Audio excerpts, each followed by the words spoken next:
After struggling with ill health for decades, my guest Rachel decided to take ownership of her healing. Rachel shares how EFT, being in nature, and laughter have been instrumental in her healing. This episode includes discussions about mental health issues, suicide, and suicidal ideation. Listener discretion is advised. I'm your host, Ashanka, and you're listening to That Was the Moment I Found Light in the Darkest of Places. My guest today is Rachel O'Connor. Rachel is a chronic illness transformation mentor and coach who helps professional women who are trying to heal a chronic illness, women who wonder if there's more to life and healing than this. Thank you so much for being here today, Rachel. I really appreciate it. Thanks for having me, Dashanka. It's lovely to be here. Do you want to start by giving us an idea of what life was like before your moment?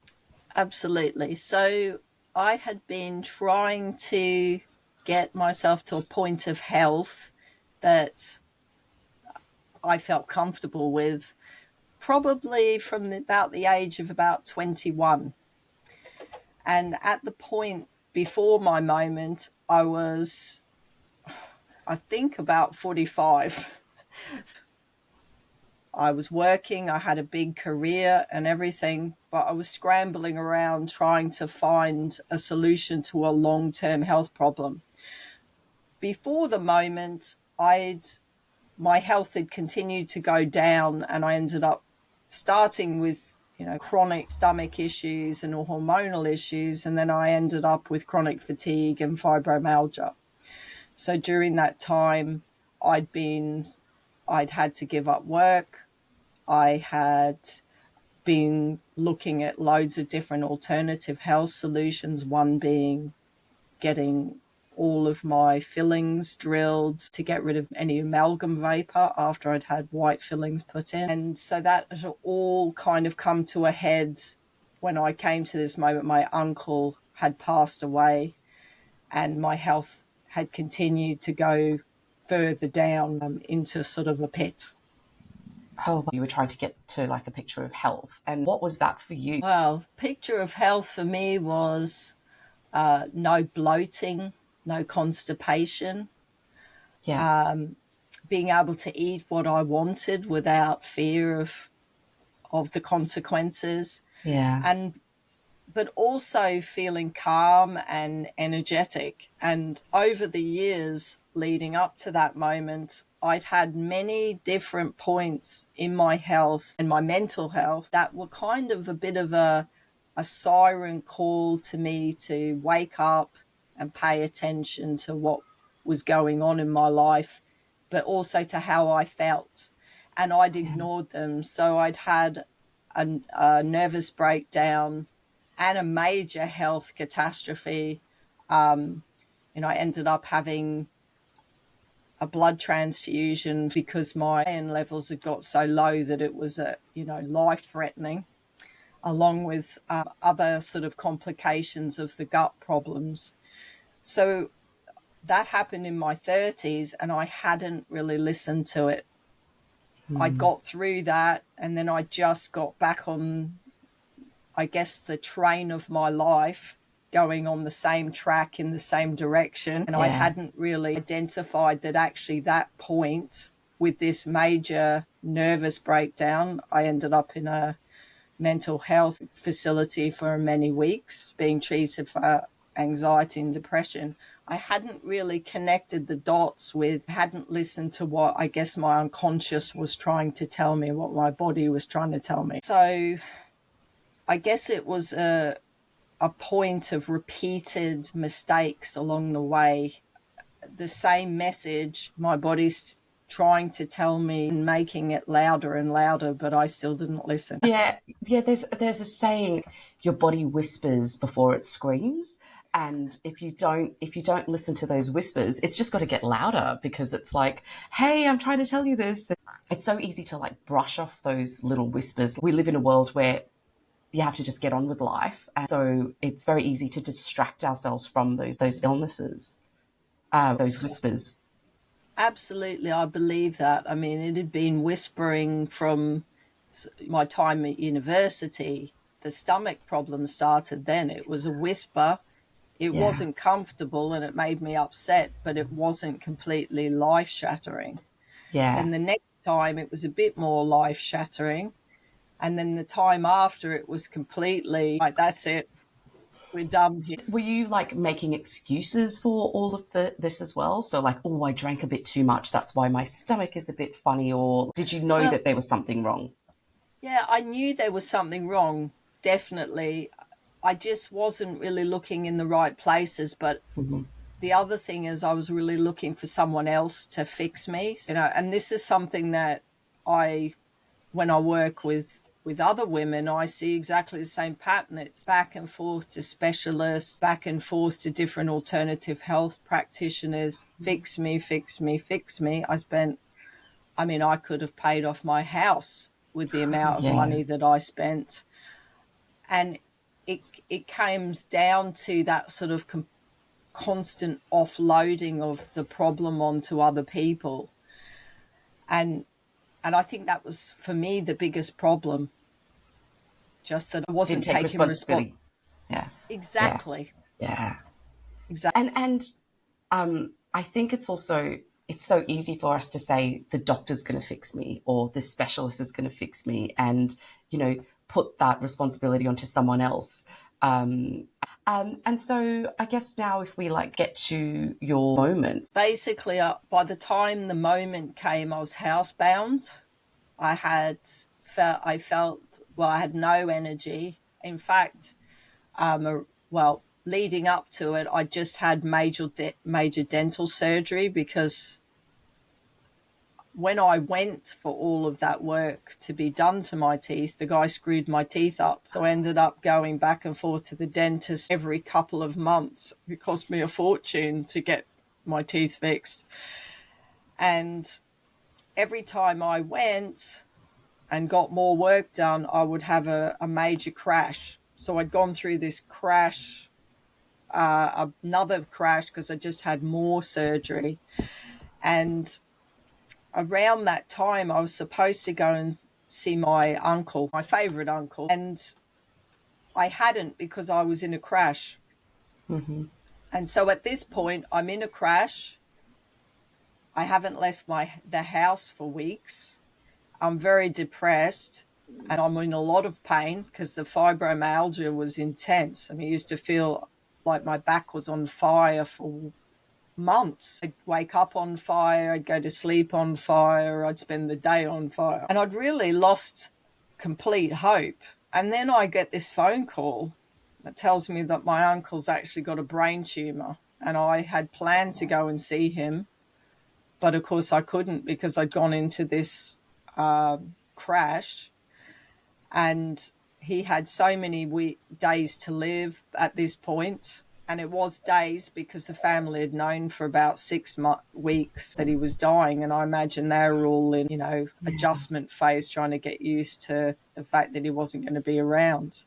I found out that he was dying, and then that was it.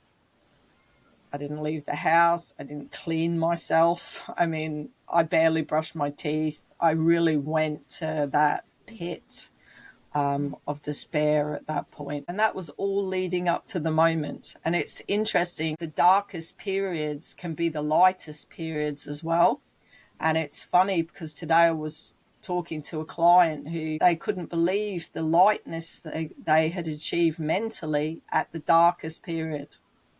And that's where I got to. That's a really lovely way of putting it. I think all of us can relate to that, being in that pit, and you think there's absolutely no hope, no anything, but once the light does turn on, I guess, it just becomes brighter and brighter, and gets rid of the Absolutely. darkness. You've just got to see it. And that was the bit. Things had to get really desperate at that point. I think by the time things started to turn around, I was starting to think about how I was going to end everything, how I was Wow. going to do it. I got to the point where I just couldn't live any longer in where I was. I felt no hope at all because I had been trying so hard at this point for quite a few years to get rid of this fatigue. and to get past this pain. And I just got progressively worse. I'd watched my body change to the point that I'd put on a couple of stone in weight, swelled up. And so at that point, it was just like my relationship with my husband was in the pits, because actually being with someone who's chronically ill is really heavy, and he became very depressed. So, of course, who was he going to take it out on? The source of his depression. And so our relationship wasn't in a very good place. My body wasn't in a very good place. What am I doing? Something's got to change. I've got to get rid of, I've got to stop this. And that was the turning point. And so, wow, that sounds like a really dark place to be. Yeah, it was. And in my 30s, the reason I got put in that hospital was because I was suicidal. But, I'd never tried anything, but I'd got to that point where I just couldn't move. The depression was so heavy, and I was finding myself in that place. And actually, I'm glad that I went through that in my 30s, because it made me realize, actually, it doesn't have to be like this. It doesn't have to stay like this. You got through it the first time, you can get through it again. And I had a friend who had killed themselves when I was 23. And I reminded myself of the big hole he left in everyone's lives. And I thought, I can't do that. So that was it. It was a complete, I think it's a 360. It was a major turning point. It was like a ground moving point. It's like, okay, Rachel, you're not going to do that. So there isn't finality here. Now, what are you going to do? Yeah. So if that's not an option, what is your option? Exactly. Yeah. What's next? What have you got? And the only thing I had was, okay, right, we haven't left the house for 6 weeks. So you're going to get up today and you're going outside. So that was the first step, that going outside. And as you know, they teach you in coaching, one step at a time. And instead of the big things, that became my focus. Right, 10 minutes. As long as I can go out for 10 minutes, everything will be okay. And so I did. And I made friends with some animals in our local park, just squirrels and pigeons, and crows. And that was it. And I kept doing it, and it just became a habit. I started to look forward to it. It took some time. To start with, it was just like, okay, this is scary, being outside. I cared too much about how I looked, but I got over that. So I just, whatever I could squeeze into, I put on, go outside and just be. And, I don't think without those animals, and I mean, it's not a very big park, but without that park, I don't think I would have made it, to be honest. It gave me something to look forward to when everything else felt hopeless. So yeah, it was that one step. And then I found a way of eating that seemed to got me excited. Someone had come up, contacted me and talked to me about that. So I thought, right, let's try that. So I tried that. I did that really slowly, step by step. And then somebody suggested EFT, and I started doing that as well. But what I decided to do, because healing to me had been such a complicated thing and mysterious, and that's unfortunately the way it's presented, and it's actually quite easy, and it shouldn't be stressful and it shouldn't be pressure. So I just went, right, not doing any of that crap anymore. No more anything that I don't enjoy. I'm not spending hours on this each day. If I'm too tired, I'm too tired. And it was taking those small steps, paring everything back. But I think the most important thing besides the park was laughing. I made my friends box sets and, all those. And it's amazing. I've met other people since who said that Friends was instrumental in their healing journeys, So, I've got I've had clients that started watching things like Friends, and I always say to clients, if the only thing you can do is laugh today, is look at something silly and laugh at it, then you're doing your body such a big service. Yeah. It is quite funny how just those little things make such a huge difference. And laughter has such an ability to change your mindset, your mood, your body makeup. You can't be curled up in a ball laughing. You have to let it out and be kind of a bit more open and really, it's a really different perspective on how to start healing. Absolutely. And I think at this point, because I'd run out of money to spend, I had to get a bit creative and I had to be quite focused in what I did. So, for example, I realized that one of the big issues I had was I didn't really engage with my past. So I hadn't dealt with my trauma, and I'd had quite traumatic childhood, even though at the time I didn't think it was. And it's interesting now I work with people and help them work through trauma. I've had a completely different perspective on my own, because when I've looked at some of my clients, and obviously we don't compare our traumas, but what they've done is open me up to just how impactful some of even the small events are, let alone some of the bigger ones that I'd experienced. Yeah. When you haven't got thousands of pounds to keep throwing at things, and you realize, actually, this is on me now. I haven't got the resources I had before. I've got to actually be quite focused in what I do. And I hadn't got the energetic resources either. Yeah. Then you start to get creative, and you're either going to sink or swim at this point. And I'm not saying it was easy, because there are other bumps along the way, but my mindset was so different at that point that when I got stuck in fear for a prolonged period of time, I realized, actually, you're almost there. We can get through this. And you start to draw on those internal intuition and that power that you've got within you. And I think that was what I got from the whole sort of rock bottom and that moment, is actually I'm quite powerful. I just didn't realize it. That's pretty cool. And, we already talked about like the fact that we can believe someone is going to come and save us. And then the power really comes from the moment where we go, actually, I'm the only one that can save me. And it's quite an empowering thought, but also terrifying. Well, it is. And I have a saying, which is, no one cares about your health as much as you do. Yes.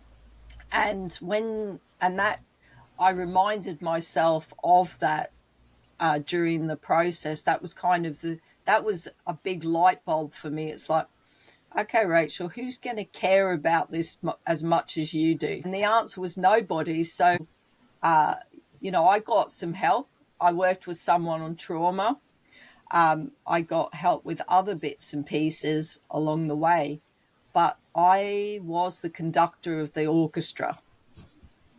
I wasn't offloading to people. And that's what I try to instill in clients, is like, I'm here to walk next to you, but I'm not carrying your backpack. You got to carry that yourself, We'll take some stuff out of it along the way. It's going to get lighter, but you're still carrying it, and you're still deciding what comes out and what stays in. Yeah. And I say similar things to my clients, in that if anyone says, come to me, I'll heal you, run, because the healing has to come from you, because otherwise you're not going to keep going. You're not going to remain consistent, because you have to want it. And Yes. the power is within you, not outside of you. And I think also there's a bit of a misconception about healing versus curing. So, like, a lot of people seem to think that I'm going to go to the doctor and I'm going to be cured. And it's like, no, actually, you're going to get you're going to get some information to maybe help you get to the next step. But there's no thing as 100% healed, you know. And if you think you are 100% healed, something else is going to happen to show you that you're not. Well, that's happened to me in the last 12 months, because when my father passed away under some quite nasty circumstances, I had PTSD, I had health issues, I had a UTI that hung around for 4 months. I was that traumatized. Like, I remember shaking every day for months until I got myself to a calmer place. And so for me, it was just like, okay, so you thought you were completely better. Yeah, you thought you were 100% healed, and I'm here to tell you you're not.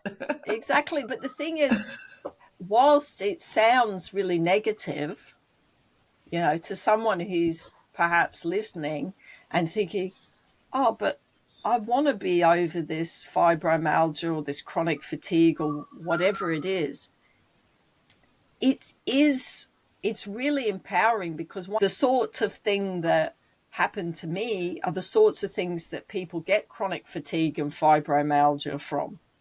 I got a UTI and a bit of a back problem, but my health is still improving through it because I'm using it as a growth opportunity. And so it's actually amazing that there is no end point, because whilst we're aging and we're going through life's, bumps and shuffles and knocks, the knowledge that we're picking up as we go helps us continue. It's not just like slap you down in the hole again. You know what I'm talking about. This might not just be for, health issues, but in, it's different life circumstances. Like, I think once you overcome something, you build that resilience and you build that confidence in yourself that, oh, hang on a second, I've done it before, I can do it again. Yes. And again, it's about that, the empowerment of yourself. Every little step you take or little action that helps you progress is building up your confidence. Absolutely. And I mean, this time around, not only could I identify that I had PTSD and it was traumatic, and hold a space for myself rather than judging myself or pushing myself, but also I had enough tools in my toolkit, emotional, physical tools, that I could get the UTI to go. My back problems, I would say, is probably about 80% there now. I'm much stronger, because I was going into lordosis. But the thing is, I've not ever one day in this whole time that this happened ever thought I won't get better, life's over. No, it's just like, okay, we're dealing with, it's a bit like having a flat tire. You've got a pump or you've got a spare in your boot. Well, I know I've got a spare. I know I've also got a pump. And it's not a case of whether the tire is going to get repaired or not. It's a case of just when. Yeah. And how. Exactly. So let's talk about your toolkit. What's in your toolkit, and how did you get to create this toolkit? Right. Okay. So my toolkit's changing all the time as I'm learning more. So what my toolkit started with was obviously, a decent foundation of eating and supplementation to support my nervous system during a problem. But on top of that, it's all been emotional work. So EFT is very heavily part of my routine. I don't necessarily do it every day now because I'm not needing to, but I do challenges. So for example, a couple of weeks ago, I did like a 5-day anger challenge where I'm writing letters to everyone that's annoyed me over my life. Like, I just make a list. People that are really like, urgh, I write them letters and then I tap on the letters until I feel a release, until I can't read them anymore. So that's one of my things I do. Gentle exercise, not overdoing it. Comedy and laughter is still a huge part. I've got guinea pigs, which they don't seem like they'd be good for your health, but they really are amazing. I mean, I can feel my nervous system just going, just sitting and watching them. And yeah, laughter. And I think this year I've added something which is really about being focused on fun. Because when things get dark, you know, for example, in the summer, I sang karaoke. I did a couple of things of karaoke in front of a couple of hundred people, just facing fear, but having fun doing it. I'm not a huge journaler, but I do it from time to time. I like my challenges. That's what I like. I like, okay, this week, Rachel, every day for an hour or half an hour, you're doing anger or you're going to do this. Or... Love that idea, because also I think for me, I can feel overwhelmed if I'm going to say for the rest of this year. That feels like a very long time, right? Yeah. And I'm very bad at staying consistent. I mean, an anger challenge for 5 days. I mean, I actually enlisted one of my old clients to do it with me. We were messaging each other on WhatsApp. You know, Yeah. how did you guys, who did you work on today, you know? How angry did you get? Yeah. It's like, how big was it?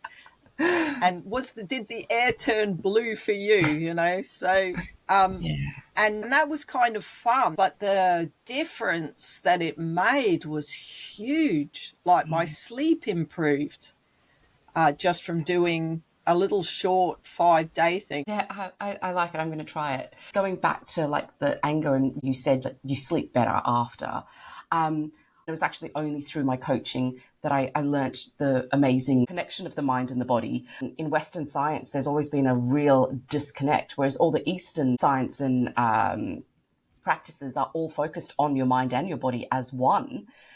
Whereas in the Western world, it's like, oh, you've had some trauma. Let's deal with it in your head because it's all in your head. Yeah. As opposed to going, that anger that you felt is actually trapped somewhere in your body. It, you know, and until you release it, it's still in your body. Absolutely. And that's, I think, what was so great for me when I discovered EFT. Yeah. Do you want to just talk a bit about the EFT for people might not know what EFT is? And sure. Emotional freedom techniques. It's a cognitive and somatic technique. So it's one of the perfect mind-body techniques because you tap on acupressure points as you acknowledge your problem. It can be used to release trauma. I mean, I use it for trauma work, phobias, fantastic for things like anxiety. But what I like about it and what was so great for me is because there's a part at the beginning where you acknowledge how you feel. So even though I'm angry with my neighbor, for example, I accept myself and I'm okay. I accept myself with this anger.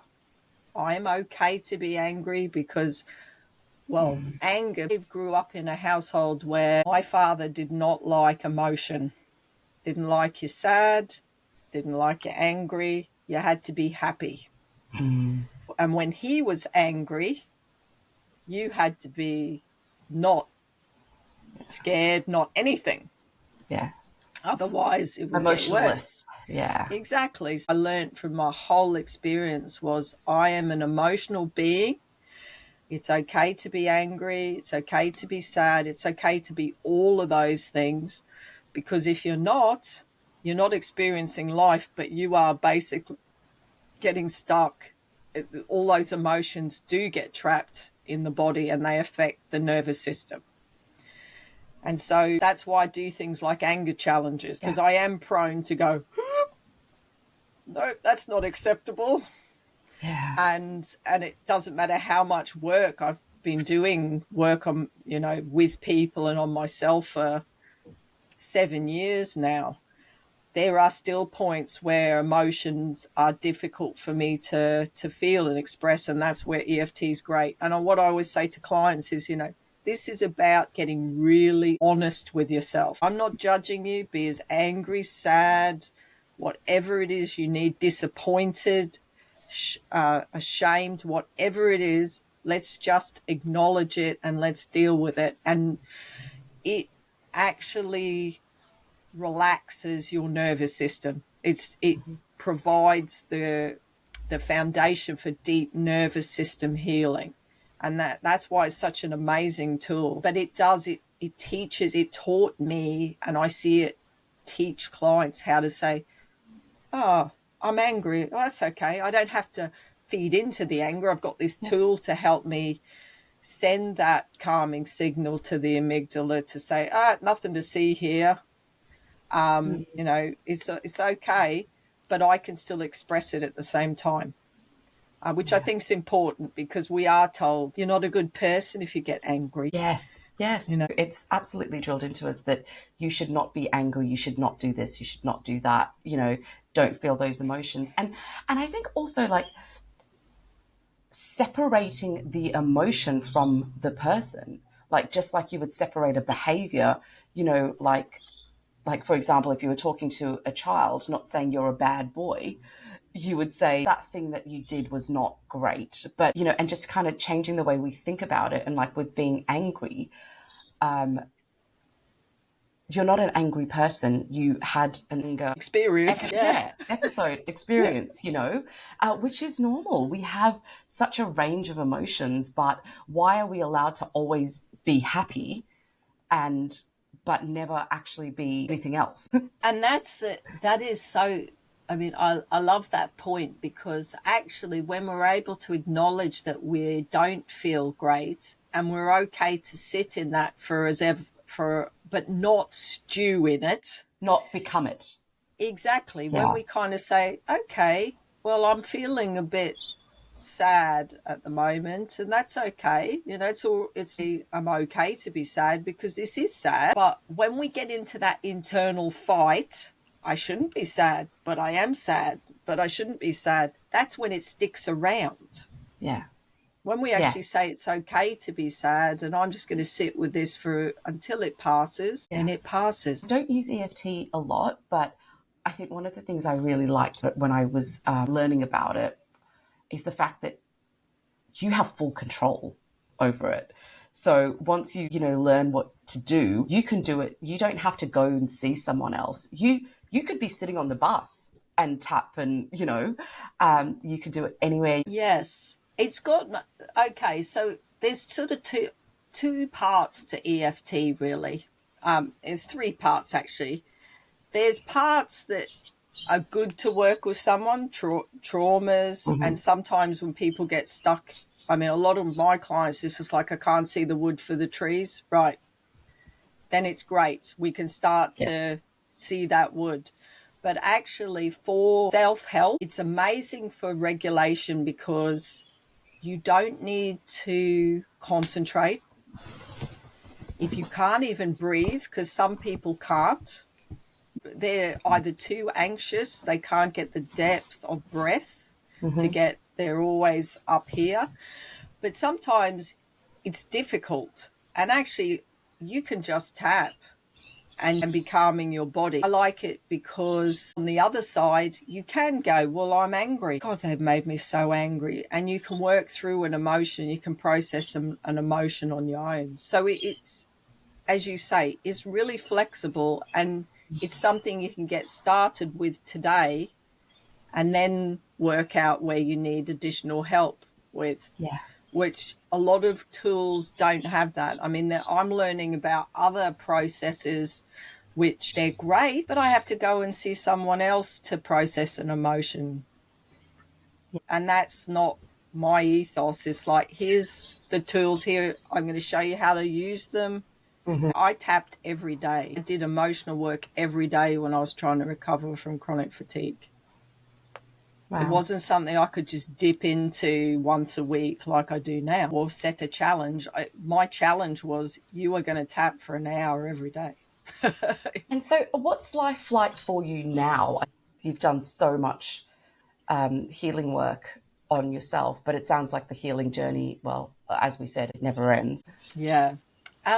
For me, I think this year, my perspective on challenges in life, I see them as opportunities now. So when I went through all that stuff with my father, it was kind of like, okay, this is happening.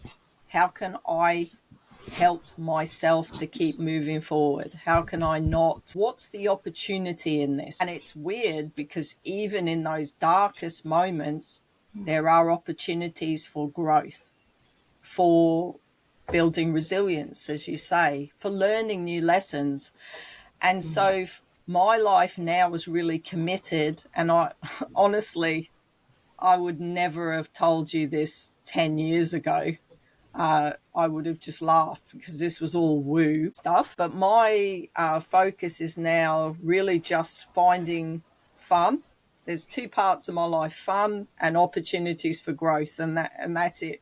And I enjoy it as it is, and keeping things really simple. Life is about simplicity. I enjoy the simplest things, and it doesn't sound like that earth-shattering really, but compared to where I was a very driven person. I had to achieve things to feel like there was any point to me. That actually now I've just got to a point where my life is about, how can I accept myself more? How can I be happier with who I am? How can I be more comfortable with where I'm at? And how can I grab the opportunities? Like, for example, somebody upset me a couple of weeks ago, and I faced so many fears through that process, and I came out the other side, and I think, whoa, well, that was good.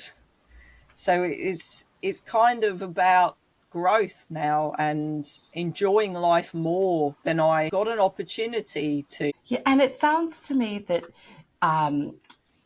that through this whole process, your self-worth has grown, and it's like you are valuing yourself so much more, which is why you don't need those external things. You don't need the job. And whereas before, I think, I know certainly I was the same, where you needed that high flying career to feel like you're worthy. You needed a big bank, like, big pay slip or big bank balance or fancy holidays, because the self-worth didn't exist. Exactly. Achievement driven, money driven. It was all their band-aids for, and that is what the true healing is.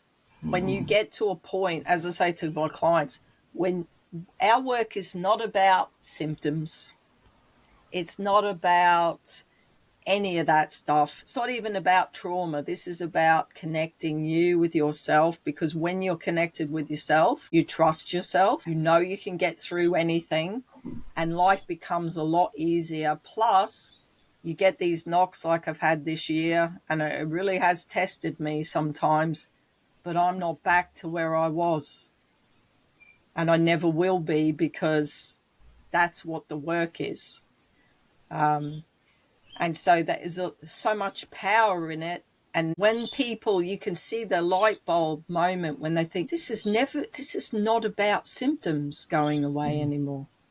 This is about me and who I am. And it's beautiful. That sounds like a real powerful moment in itself, when you change the perspective. Yes. And when you change the perspective, you're more conscious. So you know when things rattle you, and you can get back on track. You're not, those thoughts are not owning you anymore. It's weird.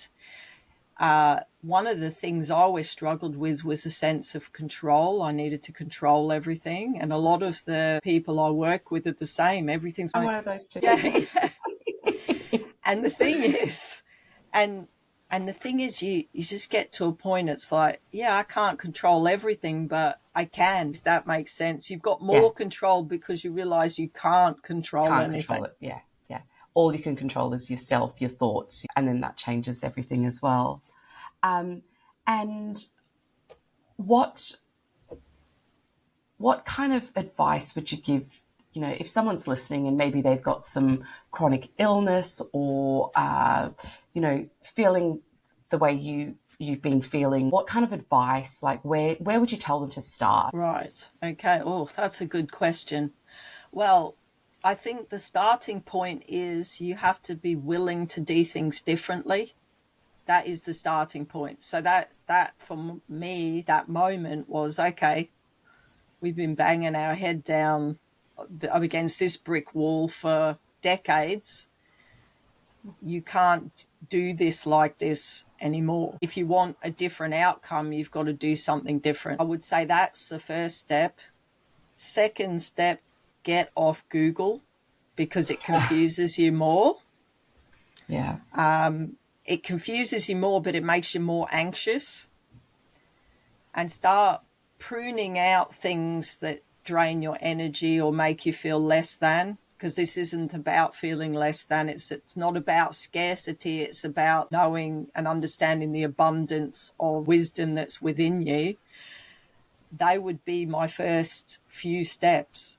And then get really honest with yourself. Yeah. And it's not comfortable. It really isn't, when you realize that you've been banging your head against a brick wall, like I did. I mean, decades, tens of thousands of pounds, so many missed opportunities. It's hard, to face those things. But when you've got the stomach to face it, that's when things start to change. But there's that great Einstein saying, the thinking that caused the problem is not the same thinking that can be used to solve it. And that therein is that's the clue with recovery. You can't try and solve it with the same thinking. You've got to open your mind and stop looking for quick fixes. It takes time, because the penny drops. Some people, they can find, say, mind-body techniques, and 6 weeks later, they're back on their feet. Life has started. And for some of us, like me, it took me 18 months. Yeah. I think that's also a really important point. Like, there's no path of healing, and everyone has to go through their own kind of journey, and follow their own path, and like, don't compare. So if you've got a friend that's got something similar, you can't look at someone else and go, well, they got over that, and they got because you're a different makeup, you've got different experiences, you've got different traumas, everything is different. You can't compare yourself, or and I think also by comparing we're judging, right? When we judge ourselves, we lose that self-worth, we lose that confidence in ourselves. Absolutely. And there was something you said there about the different journey. I mean, as I said, the lessons, I mean, I am still learning stuff about healing. And I went through it, and I wasn't completely clear as to what was going on a lot of the time. It was blind faith. Mm-hmm. But actually, when you do learn it and the penny drops, things really accelerate when you know exactly what you're doing. And just like anything that you learn in life, and I think this is something that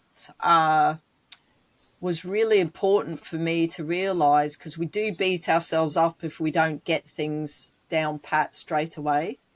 And after decades of trying to heal, I realized actually those were just learning. I was just learning how to heal, Okay, it took me, 20 plus years. I'm a slow learner. Yeah, well, clearly I am.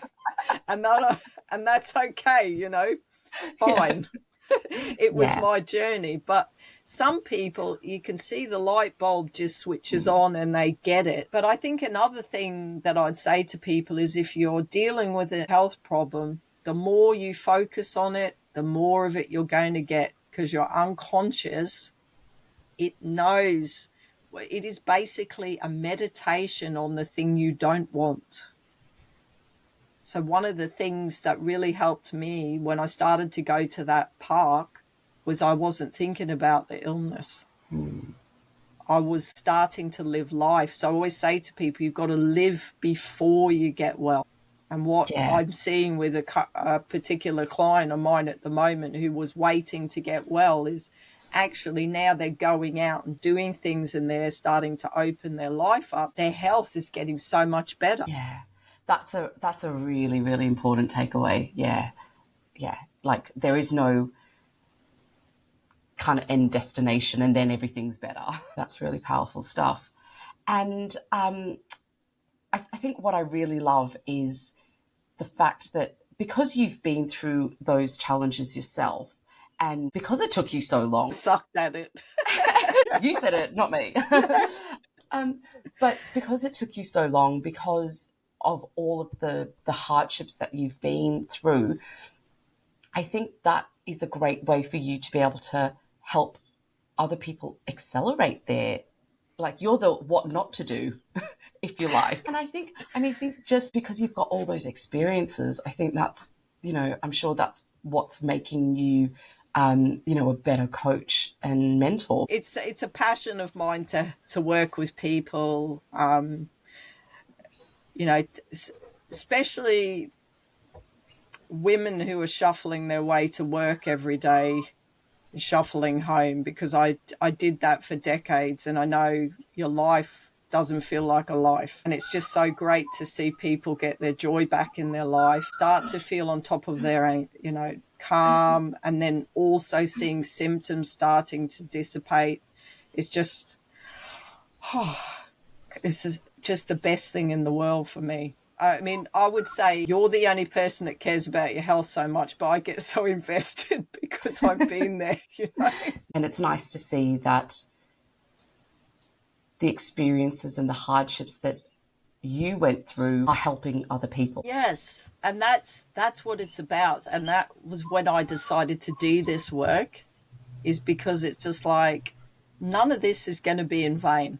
None of this can be. I need to use this. And sometimes, I mean, you know what it's like when you have a small business and when you start getting started, and it's uncomfortable. And I would say it teaches you a lot about yourself. But even during the times when I thought, I could quit this, go back to, my IT jobs, and something about it just is so fulfilling and so exciting, but also being there and to remind someone, actually, do you remember when we first started and, you couldn't get through a session without crying, your anxiety was through the roof. Now look at you. And it's just like, lots changed. When you're the person that is trying to heal yourself, you can sometimes not think that you've made any progress,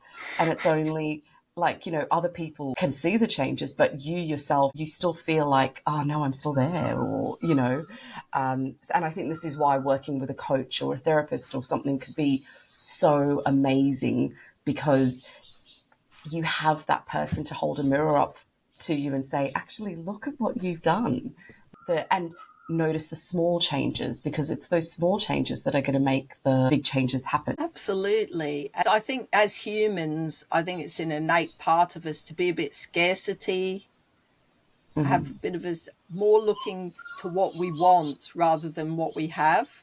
Yes. And so what we've gained, we forget. Oh, okay, well, that's just the baseline. We forget that actually we could get out of bed, or we weren't able to get through a day at work without having a panic attack, or we don't realize the journey we've been on. And I would say even though I've studied my journey in my mind so that I can share content with, on YouTube or with clients, I still don't remember all those little incremental steps. I had to really dig myself in the ribs and say, Rachel, you've come along, and that's what I do. And you find yourself doing it, with your clients. And there's one thing I want to say about that. I remember there was a big fad on symptom journaling. Write your symptoms down every day. And I always say to people, don't do that, because actually you don't see any change. But if you journal each day on, how you feel in yourself, because I always say emotions first, body next. The physical will follow the emotional state. If you focus on how you feel emotionally on a day to day, you're going to see the changes more than you'll see the physical changes, because they tend to follow. But symptoms, I mean, I had a client once who was keeping a symptom journal and it just got them so depressed. Oh, nothing's changed. Oh, that's a bit worse today. No, don't do it. It's a meditation, as I said, on what you don't want. And is there anything else you'd like to share with anyone listening today? Well, I mean, I've enjoyed the conversation. Thank you very much for having me. Oh, it's my pleasure. Yeah. I'm going to add all your contact details in the show notes as well, so people can have a look at your website and follow you on YouTube and your social channels as well. Yeah, absolutely. I've got a lot of resources on there, lots of EFT, lots of sort of mindset stuff around healing. There's lots of stuff about my journey. And yeah, come and have a look if you're unsure of what to do next. I have one final question. Sure. If you could be remembered by one word, what would it be? Oh, do you know what just jumped in my mind? Crazy. I love it. I wish that wasn't the word, but what does crazy mean to you? Well, I guess I've always tried to be for things to be fun. I mean, that's the way I work. I always say to clients, you'll laugh, but you'll cry, you'll laugh a lot. And I try and make, healing work fun. But also, in my own life, it's about being silly. I don't take myself too seriously anymore. So yeah, it's about fun. So crazy, yeah, that works. Yeah. I love it.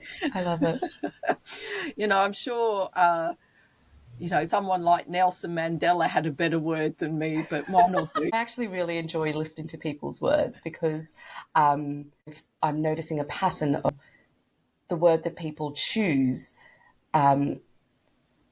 is the opposite of how they used to be before their moment. So I think that's also very interesting. Yeah, it's true. I think you take yourself, like I took myself very seriously, everything I was doing very seriously. Now it's about bringing a lightness. How can I make this lighter?